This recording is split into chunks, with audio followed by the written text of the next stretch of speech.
Coach নিয়ে যেহেতু কথা বলতেছিলাম সেটা হচ্ছে আমাদের তো এখন ওনার অধ্যায় শেষ, কাবরেরার অধ্যায় শেষ এবং লাস্ট যতটুকু আপডেট জানি প্লাস 200 প্লাস নতুন কোচের আবেদন বিএফএ পড়েছে। তো এই নতুন কোচের যে আপনার জয়নিং এর প্রসেস, সিলেকশনের যে প্রসেসটা, এই জিনিসটা নিয়ে একটু জানতে চাচ্ছিলাম। এখন মনে হয় মানে 250 বা দিন শেষে দেখবেন এটা 300+ মতো চলে যাবে বাংলাদেশের ফুটবলের কোচ হওয়ার জন্য আবেদন।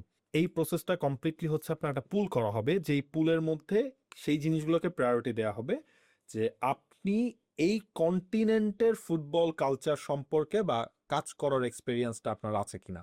ধরেন আমি অনেকজন কোচকে দেখছি যারা এই কন্টিনেন্টে কাজ করেছেন। সাবকন্টিনেন্ট বললে তো আসলে জিনিসটা অনেক ছোট হয়ে যায়। তো কন্টিনেন্টের হিসেবে ধরেন অনেক কোচ আপনি এখন যাদের নাম আসছে তারা অলরেডি অ্যাপ্লাই করেছে, ইনফ্যাক্ট এশিয়ান কাপে দলকে নিয়ে গেছে, এশিয়ান কাপে খেলার এক্সপিরিয়েন্স রয়েছে।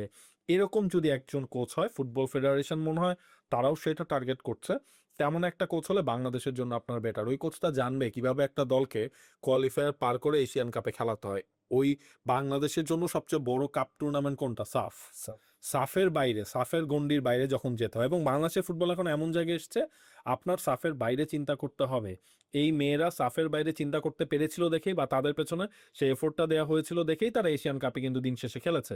সো ওই জিনিসটা বাংলাদেশের ফুটবলের লেভেলটা এখন আসলে সাফ পর্যায়ে আর নাই। সুতরাং ওই ইন্টারন্যাশনাল এক্সপোজার, হাভিয়ার কাবরেরাকে যখন নিয়োগ দেওয়া হয় তার কিন্তু কোনো ন্যাশনাল টিমের কোচিং করানোর কোনো এক্সপিরিয়েন্স তার ছিল ছিল না। না। তিনি অপটাতে কাজ করতেন অ্যানালিস্ট হিসেবে। সো এই জায়গায় ন্যাশনাল টিম ম্যানেজার হিসেবে কাজ করেছেন, সাকসেস আছে।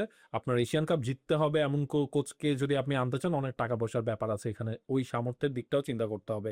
সো ওইটা যদি আমরা করি যে বড় টিমকে হ্যান্ডেল করেছেন বা কোনো একটা টিমকে নিয়ে তিনি এশিয়ান কাপে গেছেন, ওই স্ট্যান্ডার্ডটা আসলে এশিয়ান কাপে সেট করা উচিত।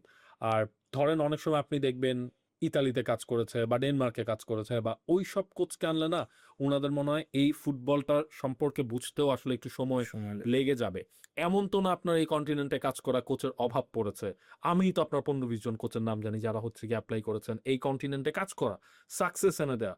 সুতরাং আমার মনে হয় ওইদিকে যদি বাংলাদেশ ফুটবল ফেডারেশন যায়, তাদের ওই প্রাথমিক যে ধারণা ছিল যে নতুন যেই কোচকে আনবো, নতুন যদি কাউকে না পাই তাহলে কাবরেরাকে আবার রেখে দেওয়া হবে, ওই ধারণা থেকে আমার মনে হয় ফুটবল ফেডারেশন এই সিভি দেখে ওনারা ওইটা ডিলেট করে দিতে বাধ্য হয়েছেন। সুতরাং যারা ফ্যানরা এখনো চিন্তা করছেন যে শেষ পর্যন্ত কাবরেরাকে রেখে দেওয়া হবে কিনা, আমার কাছে যেটা বিশ্বাস, যে সিভিগুলা দেখেছি, হয়তো ফুটবল ফেডারেশন প্রেসিডেন্ট তিনি নিজে নাকি ইন্টারভিউ বোর্ডে তিনি থাকবেন বা তার ডিসিশন তিনি নেবেন একটা শর্ট পুল করে।